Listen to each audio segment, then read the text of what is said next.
जी अस्सलाम वालेकुम। आज के इस वीडियो ट्यूटोरियल में हमने ऑन साइट और लेबोरेटरी टेस्टिंग को देखना है। देखें डिफरेंट टेस्ट हैं regarding concrete, regarding steel, regarding soil, ठीक है, जो कि आपको परफॉर्म करने होते हैं बिफोर कि आप कोई पर्टिकुलर काम करें ऑन साइट। जैसा कि before concreting it is very important to check the strength, compressive strength test. इसी तरह स्टील के लिए टेंसाइल टेस्ट आ गया आपका रिगार्डिंग द स्टील। उसके बाद प्रॉक्टर कंपैक्शन टेस्ट आ गया रिगार्डिंग द सॉइल, ठीक है। तो डिफरेंट टेस्टिंग है, जिस तरह स्लम टेस्ट आ गया for the concrete as well, for fresh concrete to check the workability. तो ये टेस्ट बड़े इंपॉर्टेंट हैं। देखिए एज ए क्यूसी आपको टेस्टिंग प्रोसीजर का सही से पता होना चाहिए। मीन्स आप लैब में गए, आपको सही पता होना चाहिए कि क्या क्या प्रोसेस फॉलो होगा in order to test this particular thing. तो आज हम डिफरेंट टेस्ट को देखेंगे। ऑन साइट हमने परफॉर्म करने हैं, लेबोरेटरी में परफॉर्म करने हैं, ठीक है। और उसमें से एक टेस्ट को हमने एक प्रोसेस के थ्रू फॉलो करना है कि that is compressive strength test. इसको क्यूब टेस्ट भी बोलते हैं, ठीक है, रिगार्डिंग द कंक्रीट, कि हमने उसकी कंप्रेसिव स्ट्रेंथ को चेक करना होता है। तो चलिए स्टार्ट करते हैं ना। टॉपिक है basically on site and laboratory testing, ठीक है।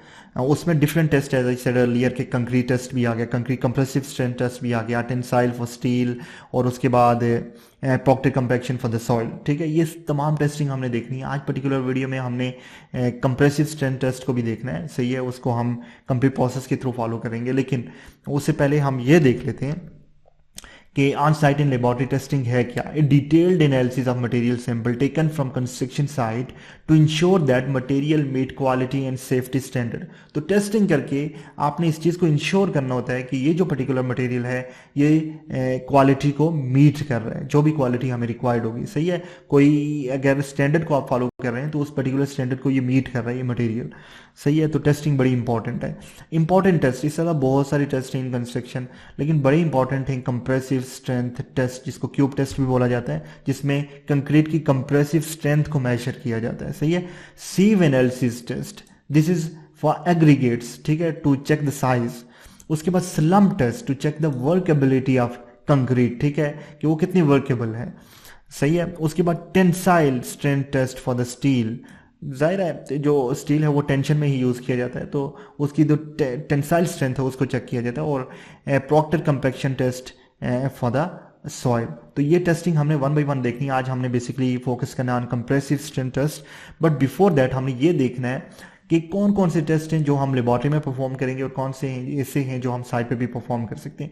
देखिए जो स्टील का टेंसाइल टेस्ट है ये बेसिकली हमने लेबोरेटरी में परफॉर्म करना होता है, मेजर द टेंसाइल स्ट्रेंथ या पुलिंग स्ट्रेंथ ऑफ स्टील, ठीक है। कंप्रेसिव स्ट्रेंथ टेस्ट ये भी हमने लेबोरेटरी में ही परफॉर्म करना होता है, डिटरमिन्स द क्रशिंग स्ट्रेंथ, ठीक है ना। Crushing basically what is the crushing strength of this particular concrete. उसके बाद सीव एनालिसिस टेस्ट ये भी हम लेबोरेटरी में परफॉर्म करते हैं to determine the particular size distribution of the aggregates, ठीक है। स्लम टेस्ट ये आप ऑन साइट फ्रेश कंक्रीट का करते हैं, ठीक है। Measure the workability, consistency of fresh concrete, ये मेजर करना होता है। तो बीइंग ए क्यूसी आपको इस चीज़ का सही से पता होना चाहिए, ठीक है, to check the slump test. Proctor compaction test, अच्छा ये भी हमने लेबोरेटरी में करना है। एक टेस्ट है स्लम जो आप साइट पे परफॉर्म कर सकते हैं, बाकी लेबोरेटरी में। Proctor compaction test determine the optimum moisture content, ये आपसे क्वेश्चन हो सकते हैं what is OMC, and maximum dry density of the soil, ठीक है, एमडीटी। तो ये तमाम टेस्ट हम वन बाई वन देखेंगे। फॉर नाउ हमने कंप्रेसिव स्ट्रेंथ को देखना है, तो चलिए स्टार्ट करते हैं। Now concrete compressive strength ASTM C39 को अगर आप पढ़ेंगे तो उसमें इस तमाम को डिटेल में एक्सप्लेन कर रखा है, सही है। अब देखें है किसके लिए, पर्पस क्या है basic concrete compressive strength test का पर्पस क्या है, to determine the compressive strength of the concrete. आपने क्या डिटरमिन करना है कि what is basically compressive strength of concrete. आपने देखा होगा डिफरेंट ग्रेड्स ऑफ कंक्रीट, हमने पीछे एक टेबल किया था जिसमें M20 M25, तो बेसिकली जो ग्रेड्स होते हैं वो बेस्ड ऑन स्ट्रेंथ ही होते हैं कि इसकी कंप्रेसिव स्ट्रेंथ इतनी है तो इसका ये ग्रेड है, इसकी कंप्रेसिव स्ट्रेंथ इतनी है तो इसका ये ग्रेड है, ठीक है। अब ये टेस्टिंग परफॉर्म क्या कैसे करनी है, पहली तो ये चीज़ आपको ये पता होना चाहिए कि हमें क्या क्या इस पर्टिकुलर टेस्ट के लिए हमें क्या मटेरियल रिक्वायर्ड होगा, हमें क्या इक्विपमेंट्स रिक्वायर्ड होंगे, ठीक है। फ्रेश कंक्रीट, डेफिनेटली आप कंक्रीट का टेस्ट करें तो आपको फ्रेश कंक्रीट रिक्वायर्ड होगी। उसके बाद क्यूब मोल्ड्स आपको रिक्वायर्ड होंगे, ठीक है। यूजुअली ये किसके होते हैं, ये स्टील के मोल्ड होते हैं, ठीक है, और उनका साइज 150 बाई 150 बाई 150, ठीक है ना। तो ये उनका साइज होगा 115 लेंथ, 115 ब्रेड्थ, 115 हाइट, सही है। टेम्पटिंग रॉड आपको रिक्वायर्ड होगा, साथ में मैं वीडियो भी एड अप कर लूंगा, आप साथ में देखते जाएं।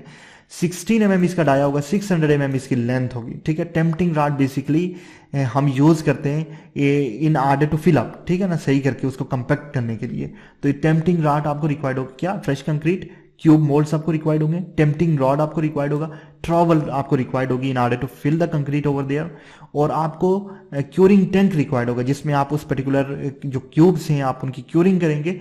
और फिर आपको ये वाली मशीन आपको रिक्वायर्ड होगी जिसको कंप्रेशन टेस्टिंग मशीन बोलते हैं, CTM बोलते हैं, ठीक है, ये आपको रिक्वायर्ड होगी। अब इक्विपमेंट सेटअप में आपने मेक श्योर कर लेना है ये तमाम इक्विपमेंट आपके पास हैं। फिर आपने ये मेक श्योर कर लेना है कि ensure the cube moulds are clean and oiled, ठीक है। सबसे पहले वो जो मोल्ड है आपके पास जिसमें आपने कंक्रीट को भरना है, ठीक है, वो क्लीन होने चाहिए और अंदर से ऑयलिंग की हुई हो ताकि उनके साथ स्टिकिंग ना हो कंक्रीट की, तो बाहर जब निकालें आप कंक्रीट तो वो निकल जाए आसानी से, सही है।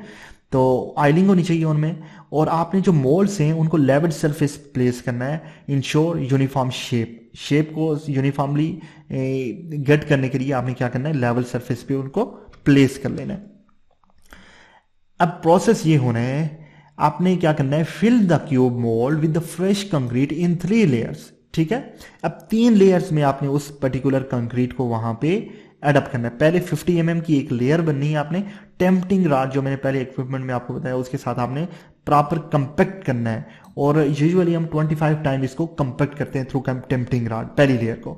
फिर दूसरी लेयर फिलअप करेंगे, फिर 25 टाइम आपने टेम्पटिंग रॉड से उसको सही से कंपैक्ट किया, और तीसरी लेयर और उसको भी कंपैक्ट किया। तो खला नहीं आना चाहिए कंक्रीट में, आपने सही से कंपैक्शन करनी है वहां पे, सही है।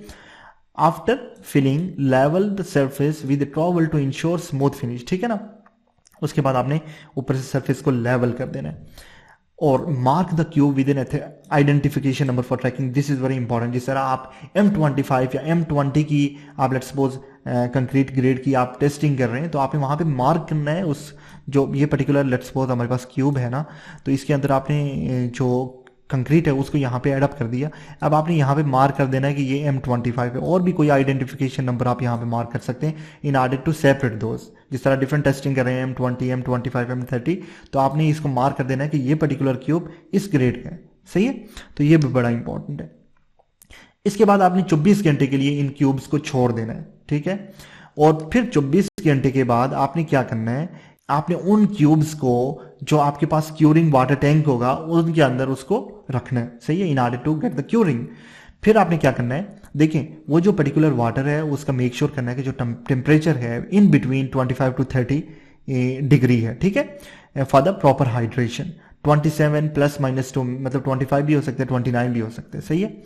अच्छा जी, now keep the cubes in water for 7 or 28 days before testing. Now होता सम टाइम ऐसा है कि हमने क्या करना है, 7 days के बाद भी टेस्टिंग करनी होती है और 28 days के बाद भी टेस्टिंग करनी होती है। तो कुछ जो क्यूब्स हैं आपने 7 days के बाद आपने क्यूरिंग टैंक से निकाल के आपने उनकी टेस्टिंग करनी है, उनकी स्ट्रेंथ को आपने मेजर करना है, और फाइनल जो टेस्टिंग होनी है, जो फाइनल क्यूब्स हैं उनकी टेस्टिंग होगी 28 days के बाद। आपने वहां पे जाके मेजर करना है कि एग्जैक्ट आपको स्ट्रेंथ मिली है या नहीं उस पर्टिकुलर ग्रेड की, ठीक है। तो सम 3 भी हो सकते हैं, 7 भी हो सकते हैं, 28 भी हो सकते हैं, ठीक है। अब नेक्स्ट टू इट आपने करना कुछ यूं है कि लेट्स सपोज आप क्या कर रहे हैं, अभी 28 डेज के बाद इसकी टेस्टिंग कर रहे हैं। आपने 28 डेज इसकी सही से क्यूरिंग कर लिया, उसी वाटर टैंक में था। अब आपने क्यूब्स को वहां से बाहर निकालना है, बाहर निकालने के बाद उसको हाइड्रेट कर, मतलब कि आपने करना है allow excess water to drain. वहां मतलब ये है कि जो प्रॉपर ड्रेन हो जाए वाटर वहां से उन क्यूब में से, सही है ना। आपने बाहर छोड़ देने थोड़ी देर के लिए। उसके बाद place a cube in the compression testing machine, CTM में आपने उन पर्टिकुलर क्यूब्स को रखना है। ये देखें यहाँ पे या साथ में जो अगर वीडियो देख रहे हैं आप, तो यहाँ पे आपने उन क्यूब्स को रखना है और ये ऊपर से आपने लोड इस पे अप्लाई करना है, ठीक है। और आपने ग्रेजुअली जो लोड है वहां पे अप्लाई करना है 140 kg पर सेंटीमीटर स्क्वायर पर मिनट के हिसाब से, अनटिल के वो जो क्यूब है वो फेल हो। और आपने जो फेलियर लोड है वो आपने मार्कअप कर लेना है। मतलब यहाँ से आप लोड को अप्लाई करेंगे और यहाँ से मेजर होगा, ठीक है, जहाँ पे जाके ये पर्टिकुलर क्यूब ब्रेकअप होगा वो लोड आपने मेजर कर लेना है, ठीक है, वो लोड आपने क्या करना है, मेजर कर लेना है। और उसके बाद नेक्स्ट टू इट, ये बेसिकली फॉर्मूला है, ठीक है, जिसके थ्रू आप ये ग्रेड को फाइंड आउट कर सकते हैं। Compressive strength MPa will be equal to failure load जहां पे जाके वो टूटा है divided by cross sectional area. हमारे क्यूब का साइज क्या था, 150 बाय 150, राइट। तो failure load divided by 150 by 150। For example हम एक एग्जांपल मान के चलते हैं कि जो फेलियर लोड है वो 450 किलो न्यूटन है। ये याद रखिएगा, जब यहाँ इस फार्मूला में आप चीजों को पुट करेंगे तो वो न्यूटन में होना चाहिए, सही है। 450 kilo newton, the strength calculation is 450,000, 4,50,000 mean 450 kilo newton है, मल्टीप्लाई बाय 1000 करेंगे in order to convert it into newton, divided by cross sectional area. तो 20 MPa इसकी स्ट्रेंथ आ गई है, ठीक है, कंप्रेसिव स्ट्रेंथ। इट्स मीन कि ये 20 ग्रेड की जो हमारे पास कंक्रीट है वो है, सही है। अब आपने acceptance criteria as per IS 456 और ASTM स्टैंडर्ड के according 7 days strength should be 65% of 20 days. ये जो स्ट्रेंथ आपने अचीव की है, अब अगर 7 डेज की टेस्टिंग कर रहे हैं वो 65% ऑफ दिस स्ट्रेंथ लाजमी होनी चाहिए, 65%, ठीक है। और उसके बाद 28 डेज की जो स्ट्रेंथ होगी वो इक्वल टू 20 MPa होगी अगर 20 ग्रेड का आप फाइंड आउट कर रहे हैं, और या फिर ग्रेटर देन 20 MPa होगी। ये आपने मेक श्योर कर लेना, ये जो स्ट्रेंथ होगी ये फाइनल स्ट्रेंथ होगी, सही है। इसका 65% क्या होगा, 7 डे की स्ट्रेंथ होगी, ठीक है। जो 7 डे के बाद आपने टेस्टिंग की थी वो इसका 65% होना चाहिए, और 28 डेज के बाद ये इक्वल टू 20 MPa होनी चाहिए या ग्रेटर देन 20 MPa होनी चाहिए। अब डिफरेंट ग्रेड्स हैं हमारे पास, ये M15 है, 15 MPa। अब आपको सही से पता होगा, चल गया होगा कि व्हाट इज बेसिकली MPa, ठीक है, या फिर grades M15, M20, M25 and M30, ठीक है। तो ये बेसिकली कंप्लीट प्रोसेस था कंप्रेसिव स्ट्रेंथ टेस्ट का। इस तरह से आपने कंप्रेसिव स्ट्रेंथ टेस्ट परफॉर्म करना है लेबोरेटरी। होपफुली आपको चीज़ों की सही से समझ आई होगी। मिलते हैं नेक्स्ट ट्यूटोरियल में, टिल देन अल्लाह हाफिज़।